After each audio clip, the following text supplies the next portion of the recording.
Hello everyone, this is Wilfried from WasteBat. I'm the CEO and co-founder, and I'm very glad to join you on this webinar about power management consideration, hosted today by Sigfox. So a few words about myself.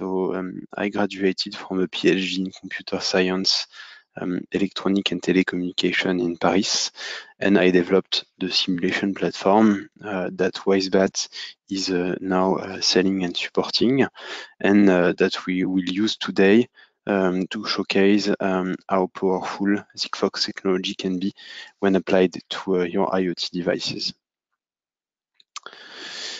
So we are going to focus on a very simple use case. Before going straight to the point, I will remind you that you have the possibility to ask questions using the tool that are provided by the webinar host. So the use case we are going to focus on is very simple. It's composed of mainly three active components. So we have an accelerometer that is used to measure acceleration.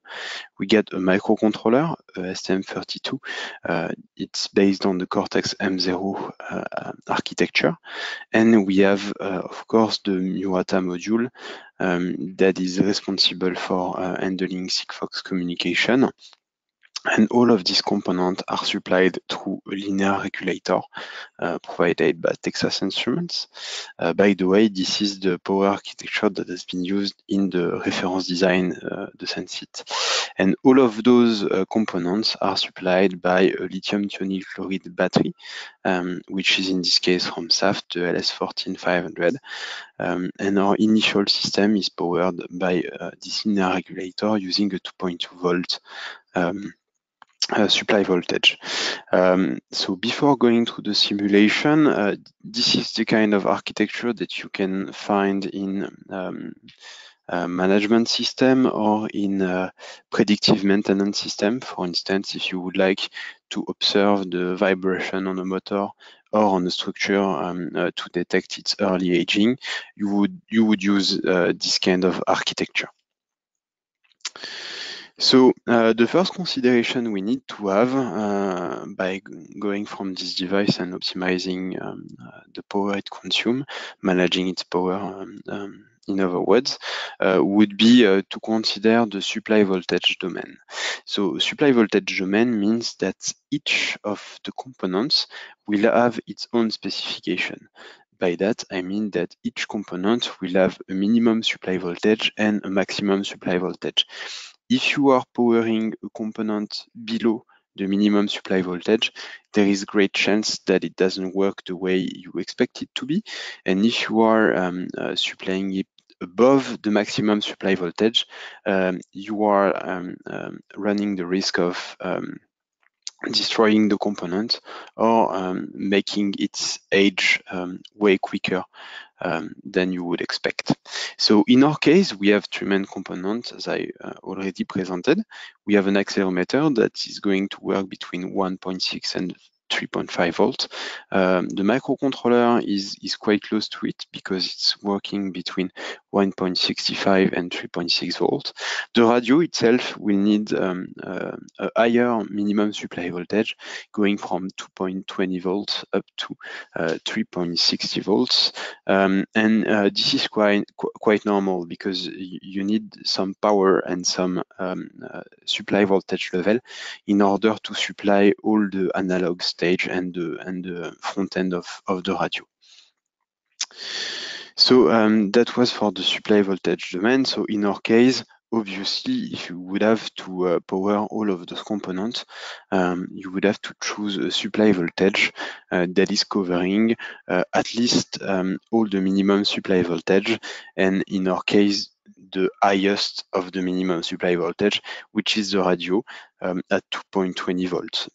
Within this example, I won't go into too much technical considerations, such as the supply voltage regarding the transmit power of the radio, but I would be pleased to answer any question after the webinar on this specific topic.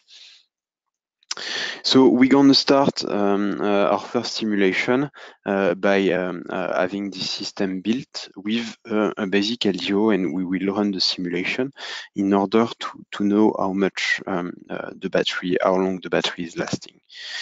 So I'm gonna switch onto our platform.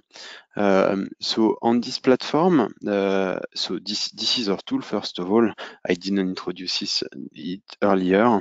Neither I did tell you a few words about WiseBat, but the goal of WiseBat is basically to decrease the time you need to build the device in order to make it as close as possible to the time you need to develop a software.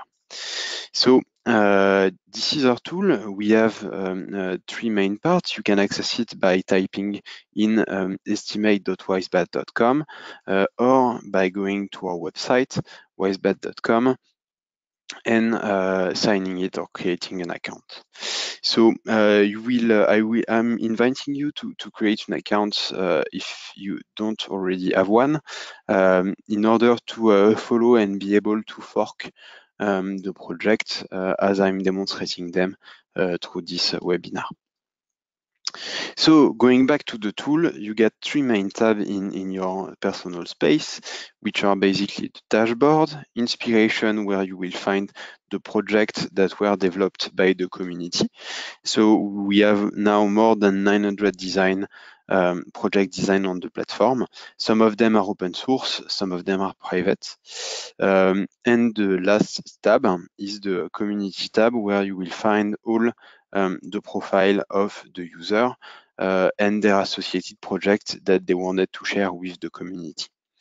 So going back to the dashboard, I will show you how to start a new project. So basically, when you click to start a new project, you are facing three choices.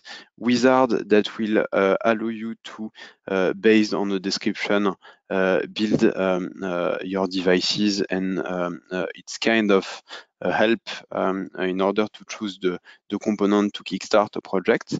You get development kit, where you can fork a specific project. So at the moment, we have the Sensit reference platform and the sensor tile from STMicroelectronics.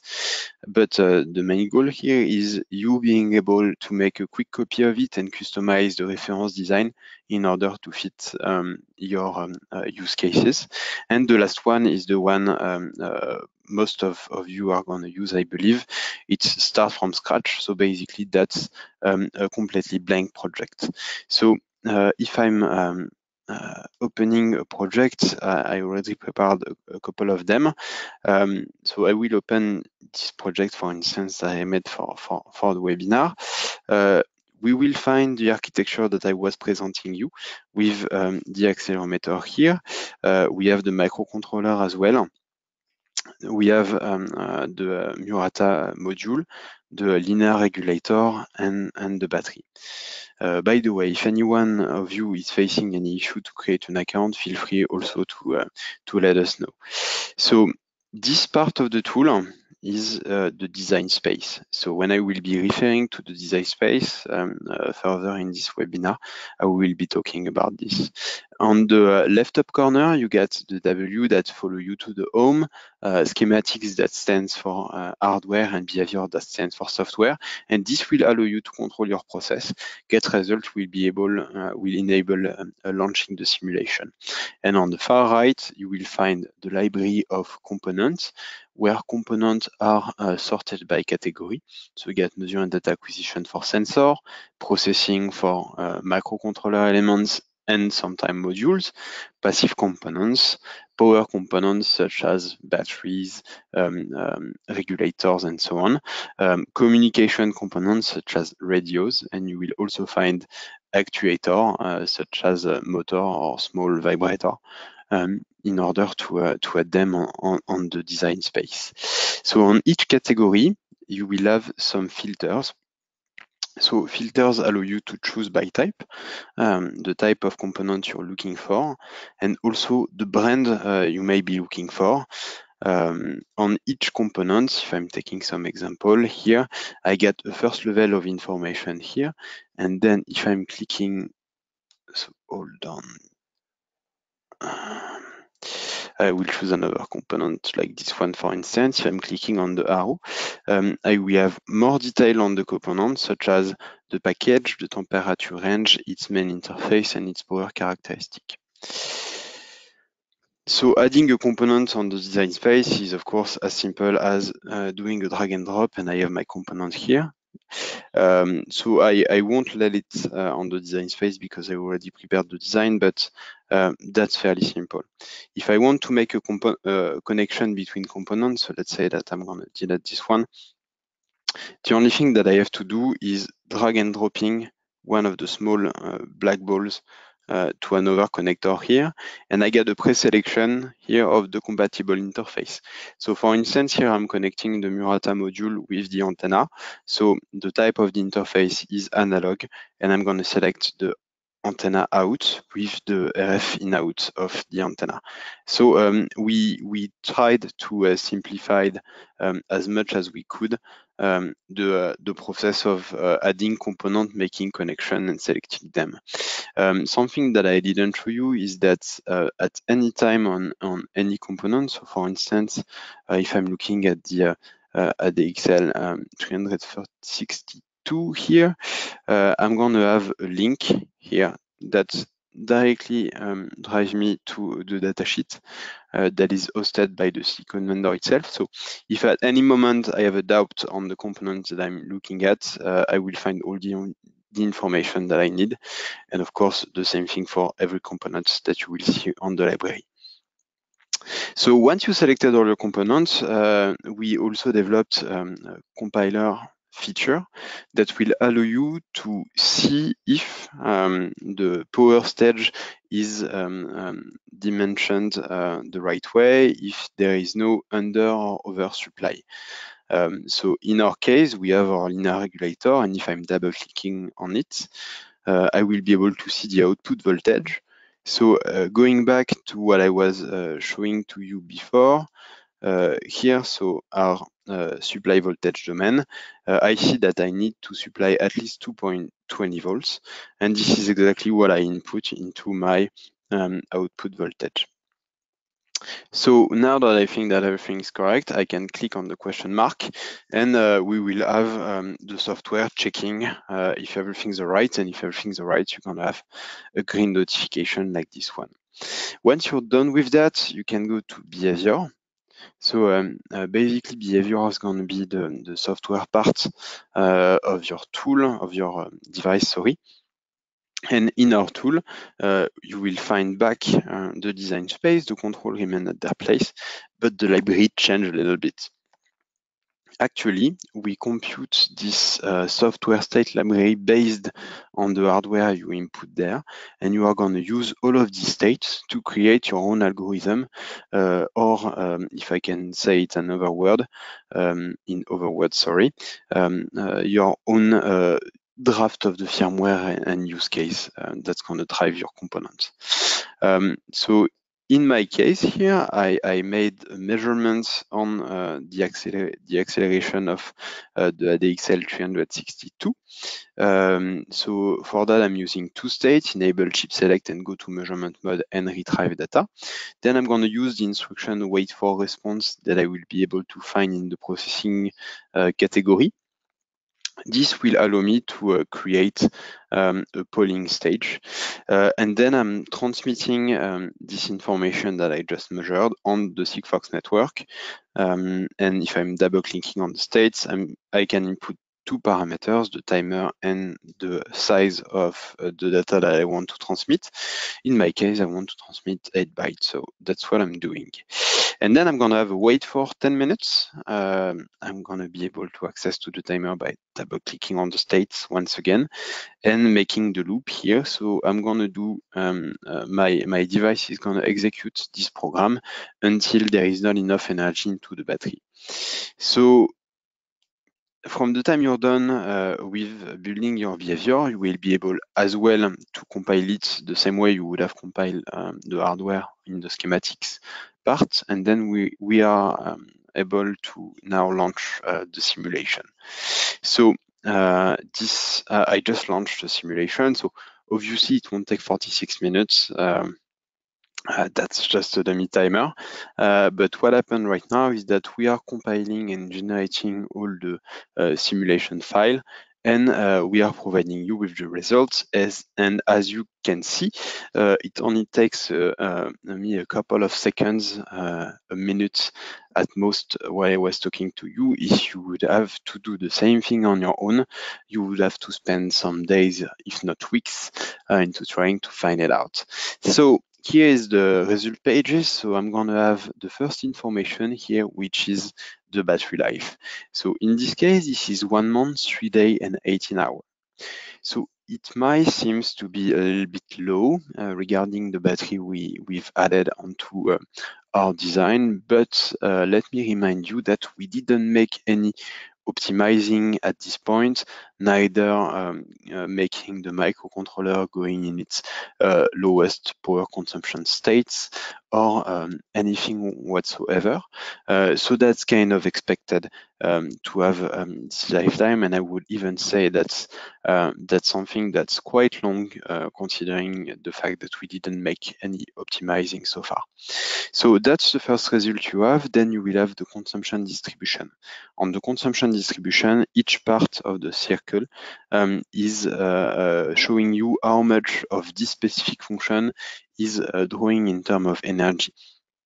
So in our case, we'll see that processing is drawing 22% out of the battery, power stage 38%, which is expected because this is a linear regulator, and the linear regulator are well known for being the less efficient, if I can put it this way, architecture of power regulator. And then you have the communication and processing, because the NeuRata module is also able to do some processing that is responsible for 38% of the consumption as well. But once again, we didn't make any optimizing at this point. So that's the first level of information. I will come back to this chart on the side a bit later. And what you will find as well is the supply voltage curve here, as well as the current draw curve, and you can make a zoom on the current draw curve in order to see all the spikes that are generated by the communication. I just want to highlight something here. The scale that you have on the x-axis is not a linear scale. I mean by that this is an eventmental scale that allow you to see all of the events that happen on the device at once without having to scroll too much or spend too much time going from one event to the other. But if you still want to have the time series information, you have an option here on the top right corner of each graph that allow you to switch to data view. And here you get the raw simulation data. So this is a compressed version of the simulation data. As you may notice, we are only talking about seconds on the left column. That's normal. Each simulation is generating more than 2 gigabytes of data, so we cannot display at the moment all of this information in your web browser, even though Chrome is one of the, the best one. It's still not able to handle that much data, but we are working on a solution in order to allow you to do some lazy loading on that. Anyway, if you want to use this data, for instance, to build a Gauge algorithm in order to know where you are in terms of battery life on your final device, you can still select all of this data, copy it, and paste it where you want to use it. So that's for the first scenario. So as you see, we have a 1 month and 3 day battery life. So now we are going to see how we can improve that. So going back to my presentation, the first thing that we will be able to do is doing power staging and replacing the standard linear regulator with buck regulator. But just before I'm diving into that, I'm going to let you guys access this project by simply going on its property and making it public. So here you are now able to see within the inspiration, you are now able to see the project that is webinar Sigfox 1 here, that you will be able to fork by clicking on a small wheel here and selecting for the project. So onto the buck. So I'm going to open the second part. So here I simply, so the first thing is that I simply replaced the linear regulator we had before, which is for references the TI-LP 5907 by Buck from Renesas, which is the ISL 9123. And if I'm looking at this component here, so I'm gonna have on the arrow here its properties. So it's an ultra low IQ buck regulator with the ability to have bypass, and it is able to have actually a quite wide output voltage range, going from 0.4 volt to 5.375, which is way more than we need for our application. And you can also have a look at the datasheet if you want to know more about it. But what's interesting for us is that it's able to cover the supply voltage range we want it to have. One of the parameters that you have to look when you are considering this is the own supply voltage of the regulator, which is in this case, this is a bug, so I won't go too much into details about the different architecture of the different regulator. Once again, if you want to have more information about that, I would be pleased to answer to your question at the end of this webinar. But basically, here it's also important because your battery, the supply voltage of your battery needs to be within the range of operation of the regulator. So anyway, I just had this regulator. If I'm double clicking on the regulator, I get way more parameters, but we are going to leave that aside. The only parameters that is important for us right now, it's the output supply voltage, which is still 2.2 volts, so exactly the same. So I'm going to validate that. All the components remain the same. All the parameters are still the same. And I'm going to go to behavior.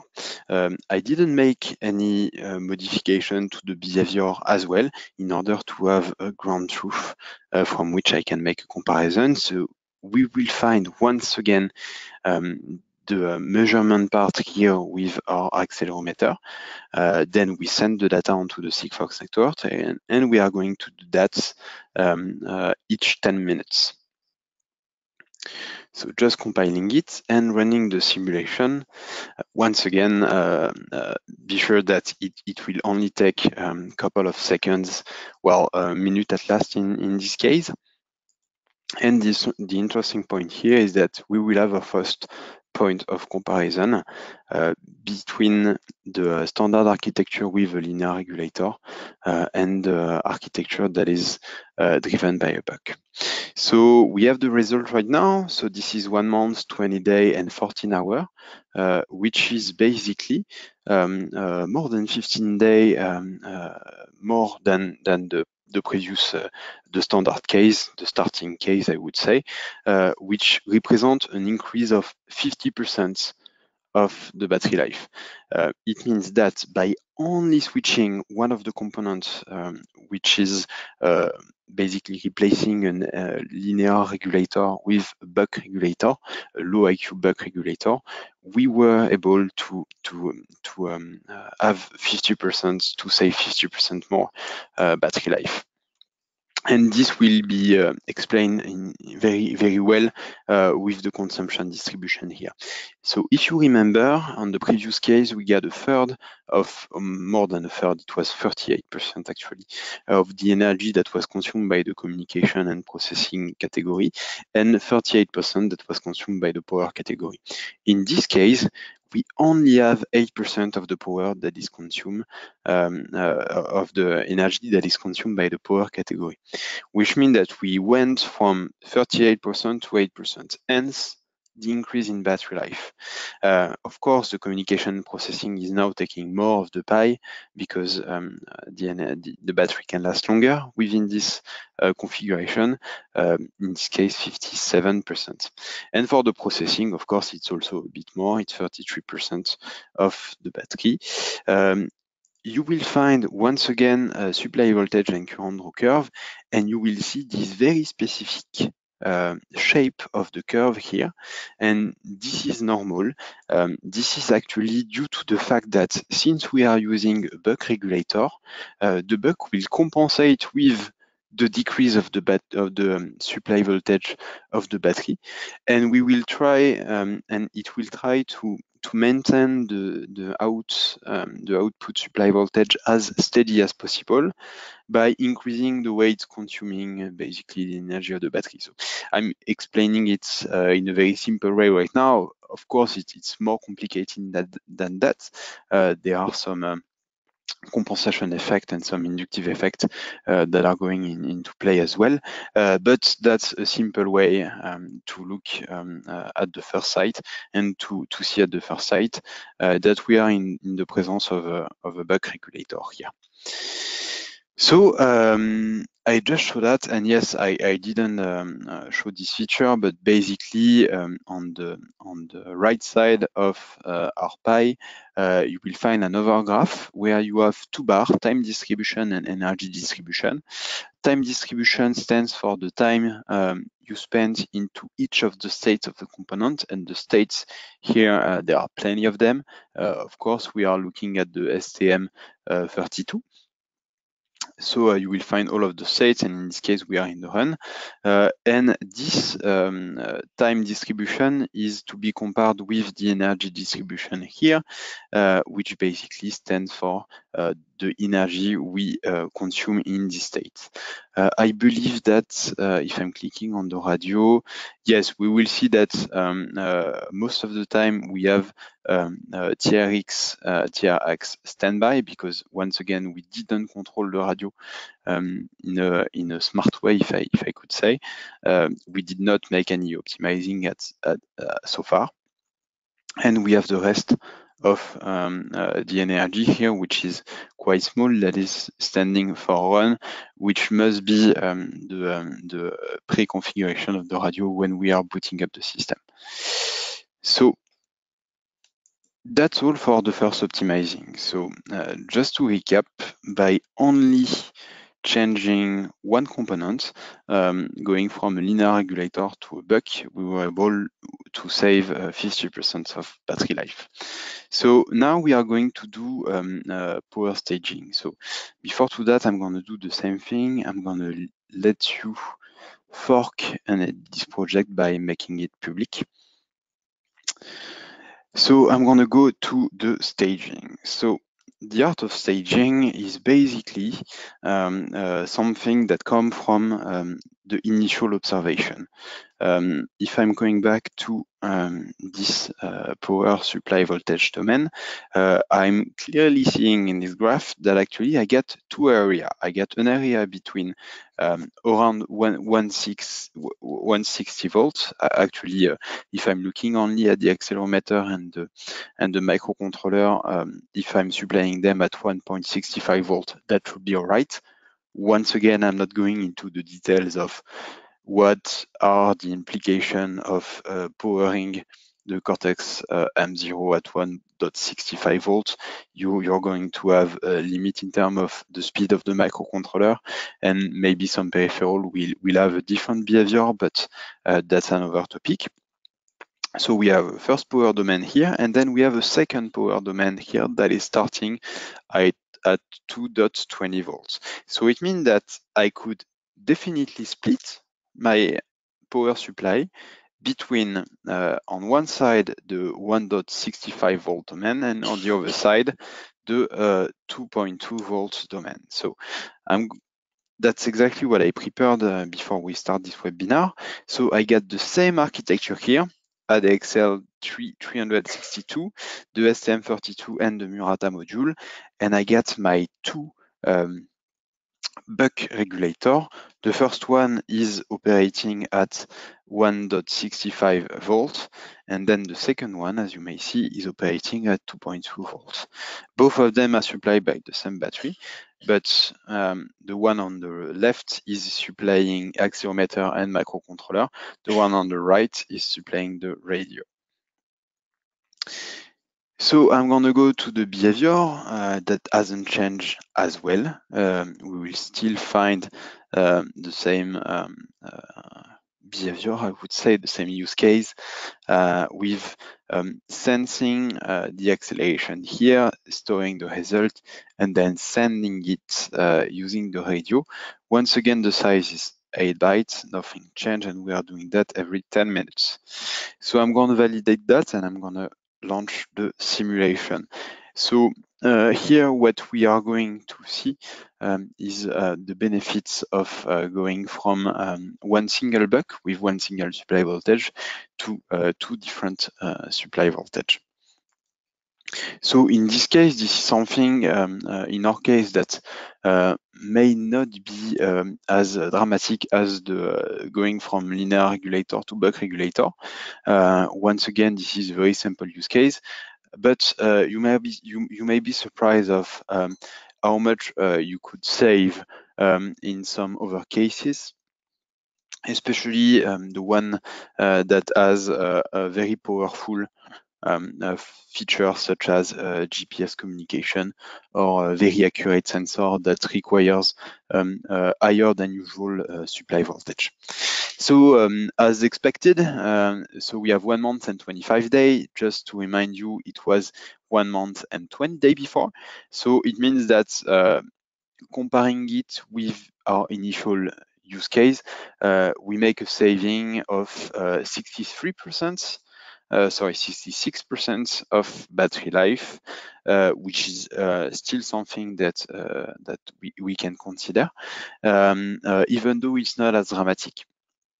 One of the reasons why it's not as dramatic is because now, if you remember, we had 8% consumption of on the power feature, on the power part of our device.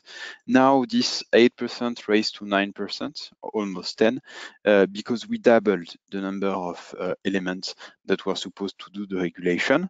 If I'm looking at the communication and processing now, it's even more than before, but on the other hand, that's normal as the power now is taking a bit more place, and as we lowered the supply voltage of the processing and measure and data acquisition part of the board, those two parts are going to consume even less power. I didn't mention since the beginning the ADXL 362, but that's because the part of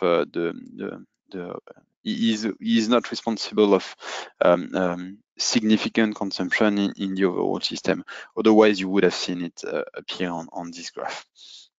And if I'm looking down to the supply voltage and current row, I will see back the phenomenon I was talking before.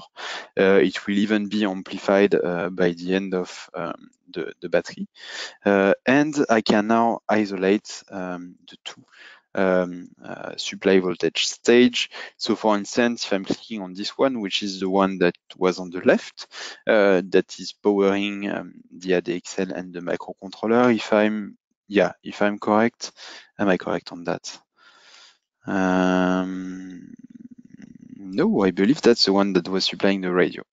So my bad. So if I'm looking at this one, I'm gonna see that it's gonna be responsible of 6.2% itself, just to supply enough energy to the radio. And on the microcontroller and on the sensor one, we're gonna have 3.8%. So that was once again a simple gain we had with having this one stage split in two. And in our case, just to make it very clear, the part that was consuming the most was definitely not the microcontroller and the sensor. If you would have another feature that was consuming as well a lot there, we'd have seen a much dramatical increase in battery life. So as I've been doing before, I'm gonna make this project able for you. So now you should be able to find it into inspiration as well. We should be bug plus staging here. So I see that you guys are way active in testing the tool. So that's very cool. Going back to the dashboard, sorry, to my presentation. So that obviously other things we can do to increase power, to increase battery life, sorry. The thing you can do is load switching unnecessary parts. So I'm not going to simulate all of those other cases, but I'm going to let you guys have the project afterwards. But we could also, of course, optimizing the software. And by optimizing the software, I mean turning into low power state modes every component as I've been demonstrated. And in our specific use case here, one thing that we could do as well, even to go into more low power, is getting rid of the STM32 and having still both power supply for both feature, because as you may know, the Murata module is also able to provide some computing capabilities, even though I know that some of you prefer to have a separated microcontroller element and a separated radio module. I can tell you that getting rid of one component, one active component on the bill of material will allow you to lower the price of your device at the end of the day. So yes, that's applied for this case, but that's what you can have in terms of ratio when you are doing all of the you are playing all of the technique we just showcased to you today. Basically, we are going to you can have a 20x factor into battery life if you are paying attention to all of these criteria. And the last thing that you could do in order to increase your battery, which is sometimes obviously the only way you have, is increasing the size of your battery, because if you applied all of this technique and you make sure that you are only using the feature you were looking for at the time you were needing them, then maybe you just have to go for a bigger battery, because yeah, sometimes there is just so much that the hardware can do, there is just so much that a service provider can do, like Sigfox network, and there is just so much that you can do into firmware, so that yeah, the only option you have maybe to go for a bigger battery. So that was it for me, and if you have any question, I will be pleased to answer to them.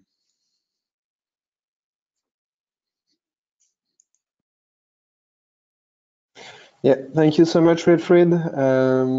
So as I mentioned, if you have any question, feel free to either raise your hand or type your question in the window for the webinar.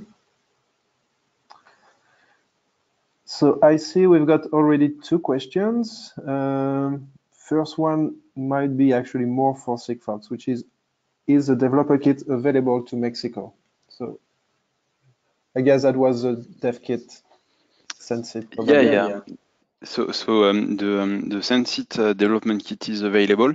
We are also providing you with a platform that I cannot name at this time, but that is based on the Murata module, and we are going to have more from ST Microelectronics on semiconductor in the next weeks that you will find under the new project development kit option in order to start from.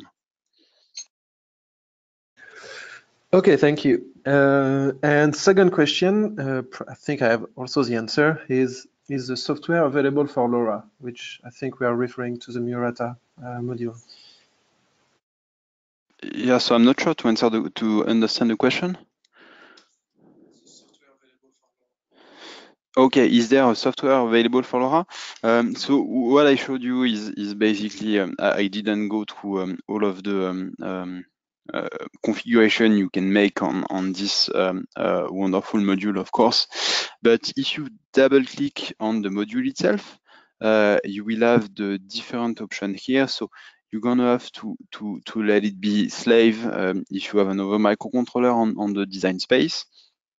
But basically, you will be able to fine-tune the clock of the module, the execution type, the vCore as well. And you will have the option of all of the radio parameters here, such as the RF power, the bandwidth, the LNA boost, the band you're using, the bit rate you're using, the address you can even do, and the default transmission message and RX waiting counter. So yes, you are able to simulate that as well. Okay, great, thank you. We have another question from Kevin, which is, can we add a part that isn't currently in the library of parts? So thank you, Kevin, for this question. That's probably one of the most frequent question we have. So unfortunately, we do not let users add their part on their own because sometimes they can make a mistake that happen. And we want the simulation result to be as accurate as possible. Nevertheless, you can still request for a part that you don't find here by clicking on this specific area of the screen, and you will be able to type part name as well as a datasheet if you have a link to, add several over if you want, and send the request to us. Iman, which is in charge of modeling at WISE-BAT team, we will be in charge of getting in touch with you and letting you know when it will be available.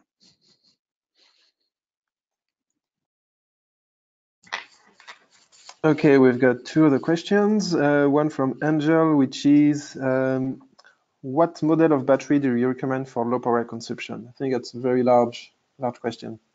Oh yeah, that's a very large question, but I think we definitely should do something together to talk about this very important topic. So thank you, Angel, for your question. So basically, it's a matter of the application and the use case you are looking for. Basically, in some case, you will look for primary battery technology, which is non-rechargeable battery, and that can be the case for instance, extreme environment sensor that you're deploying, or case where so in this specific case, that's very difficult to access to the device itself. So you won't make the process of having to recharge the battery too painful. Other use case that you may have in this specific topic is, for instance, wearable. You can have a wearable like a watch. I'm thinking about Withings watch, for instance, that has non-rechargeable battery, some of them, because the density is higher than rechargeable batteries for the same volume. And you have other case where, for instance, you cannot reach, or the use case that you have may let you have rechargeable battery. For instance, a user is wearing it every day, or there is a moment in the lifetime of your device where it has to be put steady on the base station, and in this case, you can use this moment to do it. So yeah, I would say that's basically it. I would say that it really depends on your use case. But no matter what the technology you're going to use, either primary or secondary, you also have to take into account the chemistry of the battery, because you have some battery that are handling really well for instance, huge communication spike, and that's the case of, for instance, lithium polymer batteries that can be used or found in drones or even in your cell phone. This kind of technology. You have on the other hand, battery that are handling very long and very low average consumption, which is the case, for instance, for nickel cadmium. They've been well known for that, and the same goes for primary battery. But I think that we should definitely have an article that is explaining a bit more about that. And last question from Roma is, what was the capacity of the battery during the presentation, the soft battery? Okay, so if you guys want to know details about the component I've been showcasing during the presentation, you can have a click on the component when you are on the schematic phase, and that will select the adequate part in the library automatically. So you can have a look at it. So in our case, that was a lithium thionyl chloride battery, which was 2600 milliamp hour. That's basically a AA size, double A size battery that is able to handle a huge, very wide temperature range, a max peak current of 250 milliamp, and going to be discharged between 3.6 and 2 volts. You have the link to the datasheet, I believe, here, and that's primary battery. But I mean, if you want to have a look to primary and secondary battery, so by going to the type here, so that will make it for both last question. You can go to primary battery here, have a quick selection of what we have in the library, and you can do the same for secondary battery. And we have a huge variety of a huge range of capacity in the tool. Okay, great. Thank you, Wilfried. Any other questions from the audience?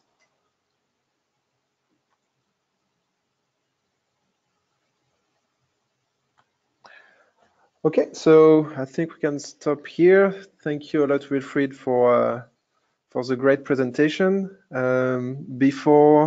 Before we finish, I've got a last question to ask you all regarding the webinar itself. So you will receive a poll in a few seconds. So if you can answer this one, that would be great. And we will have our next webinar, which is next week on April 24, which should be a different subject, more marketing oriented, about growth hacking and lead generation. So yes, thank you very much for having me here, and as always, that's always a pleasure to come at Sigfox and have this experiment shared with you. Thank you. Thank you all, and thanks for assisting as a webinar. Bye-bye. Thank you very much. Bye.